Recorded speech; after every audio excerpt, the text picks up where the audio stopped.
कि विद्यार्थी और शिक्षक एक दूसरे के पूरक होते हैं। विद्यार्थी और शिक्षक एक दूसरे के पूरक होते हैं। विद्यार्थी शिक्षक के बिना अधूरा है और शिक्षक विद्यार्थी के बिना अधूरा है। विद्यार्थियों, जहाँ शिक्षकों का सम्मान होता है और जहाँ विद्यार्थियों का समर्पण होता है, वहीं शिक्षा का उजागर होता है, अस्तित्व बनता है, पहचान बनता है। इसलिए जो शिक्षक और विद्यार्थी के बीच में जो गरिमा होती है, उस गरिमा को बचाए रखने के लिए आपको संघर्ष करना होगा, मेहनत करना होगा। विद्यार्थियों, चलिए हम आप लोग एक छोटे कहानी की ओर लेकर चलते हैं।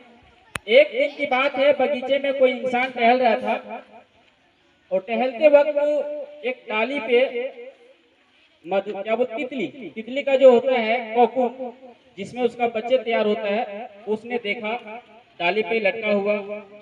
वो इंसान क्या करता है, प्रत्येक दिन आना जाना करने लगा कि देखते हैं उससे बच्चा किस प्रकार कैसे निकलता है। रेगुलर वहां जाने लगा, देखने लगा। तो एक दिन क्या हुआ कि इस कोकून में हल्का सा छोटा सा छेदा दिखाई दिया और वो इंसान वहीं पे बैठ जाता है। और बैठने के बाद वो ये सोचने लगता है कि मैं जब तक इससे बच्चा नहीं निकलेगा तब तक मैं यहाँ से नहीं जाऊंगा। लेकिन ये बैठते बैठते शाम हो गया, 2 दिन हो गया, फिर भी ये सफल नहीं हुआ, क्योंकि वहां पे जो तितली का छोटा बच्चा था कोशिश कर रहा था निकलने का, लेकिन निकल नहीं पाया।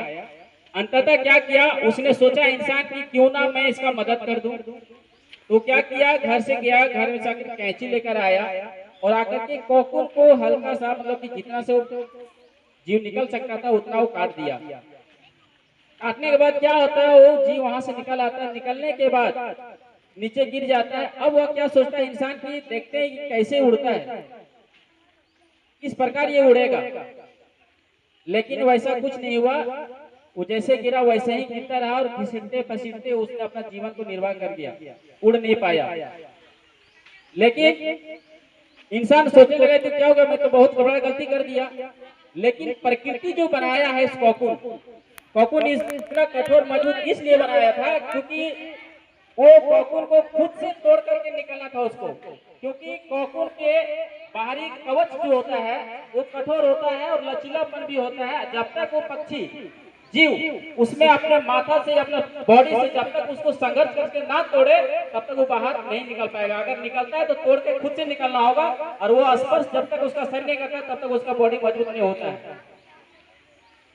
और अंततः क्या होता है, उसका जो बॉडी होता है जब तक उसमें लचीलापन नहीं स्पर्श करेगा तब तक वो उड़ नहीं पाएगा। तो इस कहानी से मुझे ये सीख मिलती है कि इस जीवन में संघर्ष के बिना कुछ नहीं होता। अगर संघर्ष के बिना कोई चीज आपको मिल भी जाता है तो वो अपंग माना जाता है।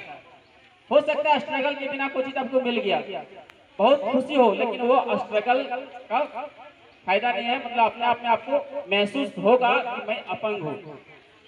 इसलिए कोई भी काम करने के लिए मुझे संघर्ष करना होगा। और संघर्ष कैसे करोगे, एक माध्यम है आपका शिक्षा।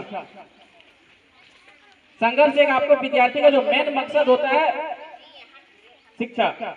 अगर संघर्ष आप अच्छी शिक्षा पा लेते हो तो निश्चित रूप से सफलता कहीं ना कभी ना जरूर मिलेगा। ये 100% सही है। धन्यवाद।